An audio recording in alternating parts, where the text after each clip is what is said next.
How's it going, YouTube? Zach the Pokemaster here, and today, welcome with a brand new series. Now, for today, we're going to do a revamped version of the Best Wishes series. Now, of course, as you guys do know, Pokemon Best Wishes is regarded as the hated series in the Pokemon anime community. Well, for me, and some other PokeTubers, we like it a lot. We worship it. We love it. And nothing really changed our minds. But yeah, as much as it pains me, there's some changes I do want to change in the series. Now today we're just only covering the first few episodes, so probably episode 1 through 4. Now of course, there's going to be minor differences, so without any delay, make sure to hit that like, subscribe, notifications, comment, share, and also join the Discord below. Without that all being said, let's begin with today's video. So starting off, we get the normal introduction. As you guys do know, Ash Ketchum is a 10-year-old kid, and he is going to Unova with his mom, Pikachu, Mr. Mime, and of course Professor Oak. Now of course Mr. Mime and Pikachu are rare in Unova, they have really never been seen. As they arrive into Unova, we see the brand new Team Rocket. Of course, they are more serious as in the original, and they stick with their original goal. As we arrive into Unova, a storm happens, and as everything falls apart, this time Pikachu does not lose his electric-type moves.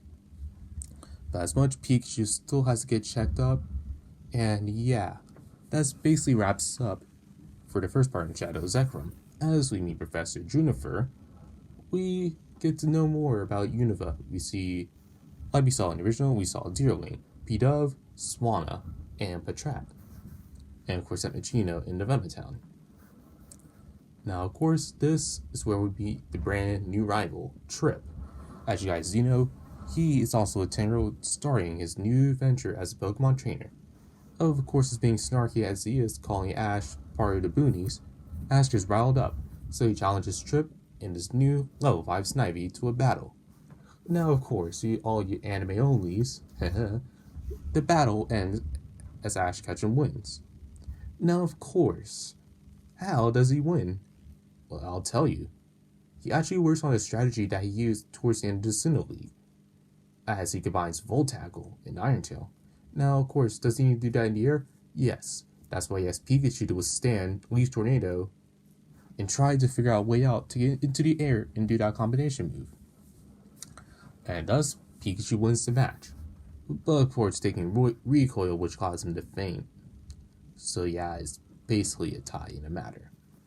But of course, Trip gets annoyed knowing that he lost to a kid from the Boonies. So that wraps up the potential story between Ash and Trip.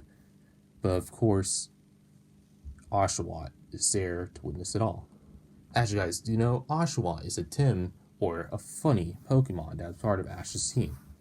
Now of course, we'll talk about him later. We move on to episode 2, enter Iris and Naxu. Now, of course, everything in all of its glory stays the same. Nothing ever changes. But except Ash doesn't act like a little kid. Instead, he's back to his DP self.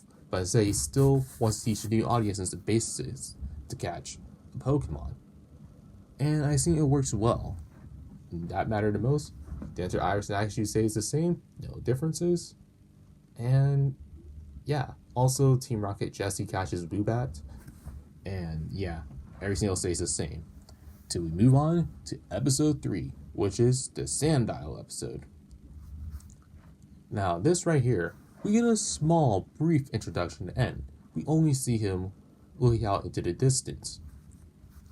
Now, of course, this is just only for N. He's just looking out in the distance, wondering what's going to happen in Unova. He doesn't say anything yet. But this is where we meet Sandile, who is potentially Pikachu's rival. And of course, you guys do know, in the Team Rocket vs. Team Plasma 2-parter, Crocodile was originally supposed to be caught by Ash in that 2-parter. And Oshawott was also originally supposed to evolve. But we'll get to that on the next video. So of course, the event really stays the same. Nothing really changes. That's only episode 2 and 3. Nothing really changes. Ash catches Oshawott, Sandile makes their return soon, and yeah, that's it. Let's move on to episode 4. For episode 4, we are finally introduced to Hilbert and Hilda. Now, of course, these two, I don't know why they were scrapped from the series. Because, honestly, they're one of my 2 favorite protagonists out of all the Pokemon mainline games, plus the manga. Now, of course, I want to keep Hilbert's manga counterparts, though, as he always screams out that he wants to become the Unova champion. And honestly, that's actually a great goal for him, as his partner Pokemon is Muna. Now, of course, we only see Muna, but we don't see the rest of his team until later on in the line. So, we'll meet them later on. As for Hilda, well, her goal is always in the same in the manga as well. Also, they both challenge Ash to a battle, but after witnessing Ash's battle against Hilbert, Hilda has a strange feeling inside of her, more like a romantic feeling for Ash. But we'll get to that later. Now, of course, this is where the episode goes further down deeper. We meet Team Plasma for the first time as they're stealing Pokemon for whatever reason that they're trying to. Now, of course, Ash battles the grunts in a fashionable way with Pikachu and Oshawott plus Pidove. Hilbert sends out Muna, and Hilda uses Minccino, as that is her only partner Pokemon as well. So the battle goes on and on and on, as the grunts have Scraggy and Patrat as their arsenal. Now, of course, the heroes win, obviously. But suddenly, someone comes into the distance, telling them, only time will tell. Ash is worried about this, wondering who said that. But, knowing for that, Ash couldn't figure out who said it. But what does the mysterious character mean by time will tell? Ash had it on his mind.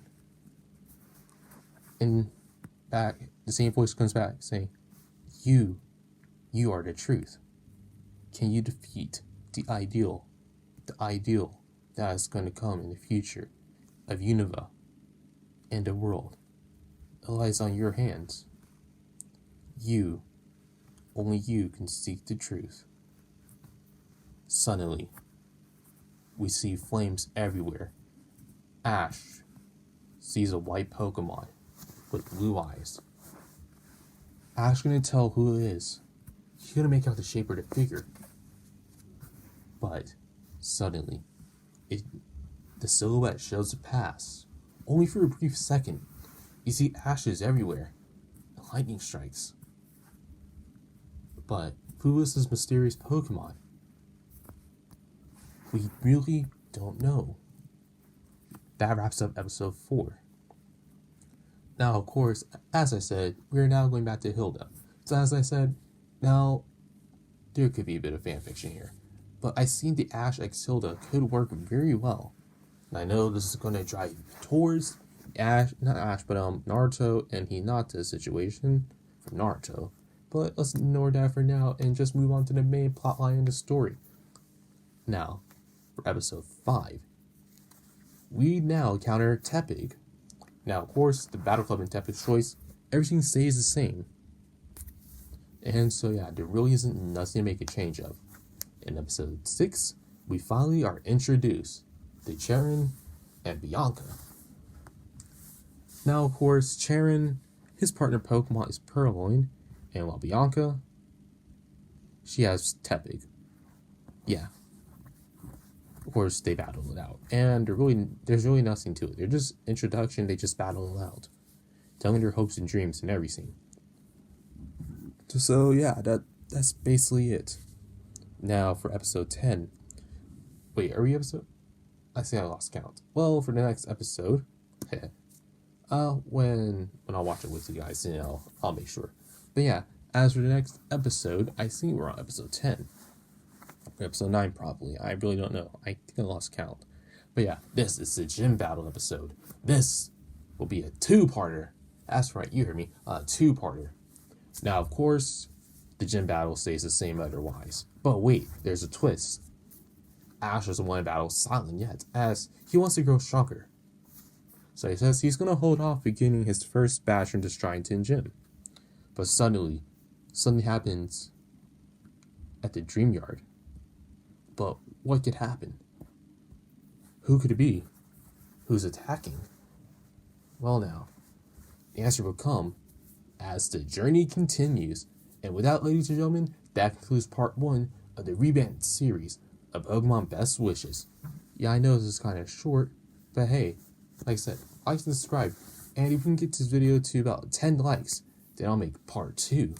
But that all the way, thank you guys for watching, and I'll see you guys next time. Have an awesome day.